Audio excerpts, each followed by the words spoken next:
Dans cette vidéo, nous allons voir les paramètres qui permettent de déterminer l'ordre de mouvement des différents avions. Les règles concernant l'ordre de déplacement des appareils sont définies dans la partie Order of Flight Determination Phase, dans le document Expanded Sequence of Play, page 1. Comme dans les vidéos précédentes, j'ai regroupé les différents paramètres sur un schéma qui sera plus pratique à utiliser quand on sera dans le jeu. Donc tout d'abord, à chaque tour de jeu, les joueurs vont lancer un dé et appliquer les modificateurs que l'on a vus justement dans la bac du jeu, de façon à déterminer que si deux avions se retrouvent dans la même catégorie, le joueur qui aura fait le chiffre d'initiative le plus faible sera le premier avion à bouger. Ensuite, au milieu, vous avez les différentes catégories dans lesquelles les avions vont être rangés de façon à déterminer l'ordre de déplacement. Comme la flèche l'indique, on part des appareils qui seront situés dans les positions en haut, qui vont bouger en premier, et on descend ensuite les différentes phases pour faire bouger les autres avions qui seront dans les phases suivantes. Donc ça définit l'ordre de mouvement. Donc les premiers à bouger, ce seront les avions qui seront en situation de departed flight, ce que nous avons déjà vu dans une vidéo précédente, c'est-à-dire en vrille. Ensuite, les avions qui seront en stalled, donc là en décrochage. Donc les premiers à bouger sont les avions qui sont en situation de perte de contrôle. Ensuite viennent les avions qui sont engagés. Dans le terme engagé, ça signifie des avions qui sont attaqués, c'est-à-dire qui ont actuellement, à un moment du jeu, un missile qui se dirige vers eux, donc ils sont sur une phase défensive. Ensuite, vous avez des avions qui sont en position disadvantage, c'est-à-dire désavantagés. On verra cette position disadvantage en dessous, tout à l'heure. Ensuite, les avions qui sont en position non avantagée, une sorte de position neutre. Là aussi, on l'expliquera un peu plus en détail en pratique. Ensuite, les avions en position advantage, donc avantagés.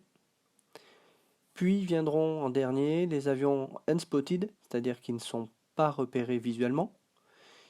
Et ensuite les avions undetected, c'est-à-dire qui ne sont pas détectés par le radar. Et donc ce seront les derniers à bouger.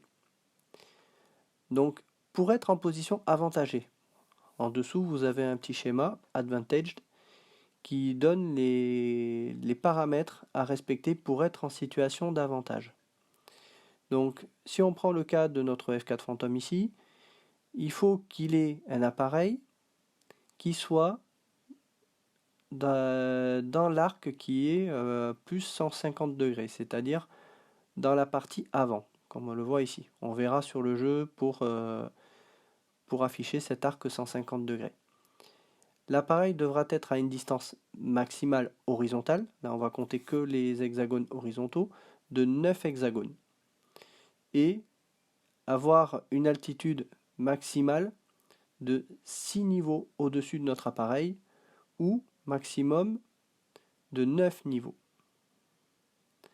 Donc vous avez également quelques exceptions, mais nous ne les appliquerons pas dans cette vidéo. Mettons-nous dans une situation pratique, de façon à mieux comprendre un peu tous ces paramètres. Nous avons notre F4 Phantom qui est ici, à une altitude de 15 et une vitesse de 5. Et nous avons devant nous un Mi-15 qui est à altitude 18 et une vitesse de 4.5. Donc tout d'abord, ce que nous allons déterminer, c'est est-ce qu'on est en position d'avantage avec notre F4. Donc il faut qu'on soit dans l'arc 150, maximum 9 hexagones et avec ces paramètres-là d'altitude. Donc de façon déjà à pouvoir visualiser cet axe 150, il suffit de considérer qu'en fait, droit devant, c'est l'axe 180. Donc il faut prendre 30 degrés d'écartement par rapport au nez de l'avion. Ici, c'est relativement simple, il suffit de prendre le coin de l'hexagone. Donc on voit bien que l'avion, il est bien dans notre partie avant ici, il est donc dans la portion d'arc qui va bien. Deuxième paramètre à vérifier, la portée, la distance. Si on place notre line of sight directement sur l'avion, on a la portée qui est affichée, portée 6. C'est bien inférieur à 9. Là aussi, pour l'instant, on est toujours bon. Ensuite, la différence d'altitude. On est à altitude 15, il est à altitude 18. On a 3 points d'altitude au-dessus de nous. Le maximum étant de 6. On est donc en situation d'avantage. Donc notre F4 est avantagé ici. Et le MiG-15, par déduction, est en position désavantagée. Maintenant que ceci est déterminé, on va pouvoir placer nos avions dans l'ordre de déplacement. Donc si on reprend notre ordre de déplacement ici, le MiG-15 est donc dans la position disadvantage et notre F4 Phantom en position advantage. Ce qui signifie que le premier à bouger, ce sera le MiG-15. Suivi ensuite du F4 Phantom. En clair, dans cette situation, nous n'avions pas d'intérêt à lancer justement les dés puisque les positions sont relativement claires. Il n'y a pas eu besoin de définir l'initiative entre les deux appareils puisqu'ils n'entrent pas dans la même catégorie. Voyons maintenant un deuxième cas de figure. Donc nous sommes toujours avec notre F15, avec le MiG-15 également, mais cette fois le MiG-15 fait face à notre F4. Donc nous sommes à la même position que tout à l'heure, donc dans cette situation-là, notre F4 était avantagé par rapport à notre MiG-15. Toutefois, quand on regarde le MiG-15 et la position du F4 par rapport à lui, le MiG-15 est aussi en situation d'avantage. Donc chacun a cette situation d'avantage, donc au final, quand on est dans cette situation-là, on se retrouve dans la condition non-advantage. Aucun des deux appareils n'est en situation d'avantage l'un par rapport à l'autre. On va donc les classer de cette manière-là. Donc à ce moment-là, les deux avions sont dans la même phase. Donc il va falloir les départager avec le lancer de dés, de façon à déterminer l'initiative de l'avion. On va faire simple, on ne va pas rentrer dans les détails des règles. Pour l'instant, on va juste faire un lancer de dés simple pour définir celui qui fera le plus faible. Donc on va commencer par le F4. Le F4 ferait 6.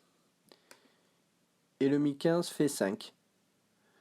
Étant donné que le MiG-15 fait un chiffre plus faible, ce sera donc lui qui va se déplacer en premier. Voyons maintenant cette même situation, mais cette fois en appliquant les modificateurs de dés à l'initiative et en remplissant également le log sheet. Donc on a vu, les deux appareils sont chacun en position d'avantage l'un par rapport à l'autre, donc les deux se retrouvent en situation de non-avantage dans ce cas-là et donc dans la même phase. Il faut donc à ce moment-là lancer un dé pour chacun d'entre eux pour définir l'initiative. Et donc le chiffre le plus faible bougera le premier. Mais cette fois, on va appliquer les paramètres de modification. Donc ici, par exemple, vous allez prendre le training standard, la qualité du pilote et également certaines caractéristiques du pilote.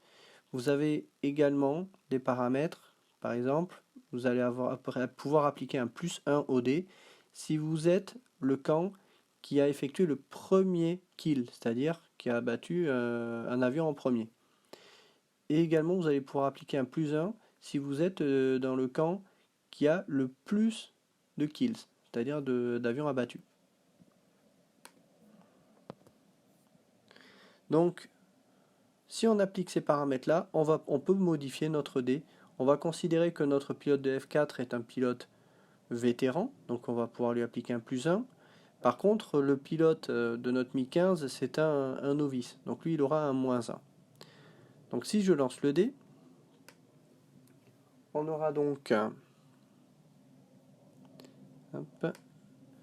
4 pour notre F4, auquel on va pouvoir appliquer +1. Donc vu que c'est un vétéran, il aura un score de 5. On va donc remplir le log sheet de notre avion dans la partie initiative et on rentre 5. Ensuite, notre MiG 15. On va lancer le dé, 6. Et on a dit que c'était un pilote qui était novice, donc moins 1. On a donc un chiffre 5.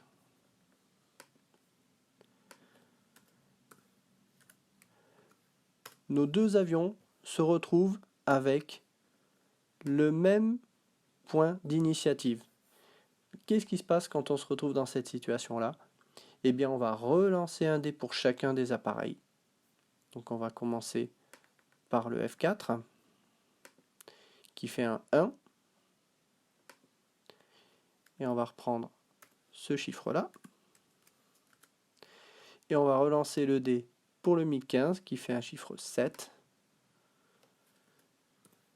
Et on prend à ce moment-là, lors du deuxième lancer de dés, le chiffre direct du lancer de dés sans modification. Voilà. Donc dans ce cas-là, avec le chiffre 1, c'est donc le F4 qui va bouger en premier, suivi derrière du MiG 15.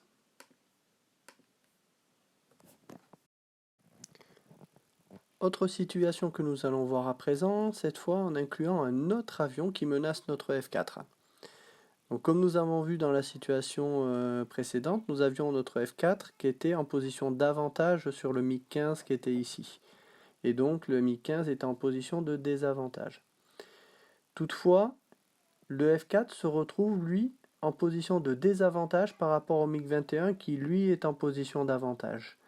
Donc dans une telle situation, en fait, le MiG 15 va rester en désavantagé, le F4 ne va pas avoir d'avantage, il va être non avantagé, et le MiG 21, c'est lui qui va se retrouver en situation d'avantage.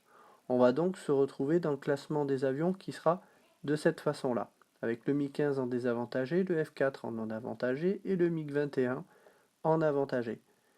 Donc au niveau du sens de l'ordre de déplacement des avions, on va donc avoir le MiG 15 qui va bouger en premier, le F4 en deuxième et le MiG 21 en troisième. Là encore, chaque avion étant dans une position différente, on n'aura pas à les départager avec un lancer de dés. En conclusion, comme vous avez pu le voir, déterminer l'ordre de déplacement des avions n'est pas bien compliqué du moment où on est, là encore, méthodique dans la façon de classer les avions. Cet ordre de déplacement, il est extrêmement important puisqu'on se rend compte que les avions avantagés sont les derniers à bouger. Ce qui signifie qu'ils vont pouvoir se déplacer en fonction des déplacements qu'auront fait les avions qui sont moins avantagés ou sur lesquels ils ont un avantage. Donc d'où cette notion d'avantage qui apparaît comme ceci.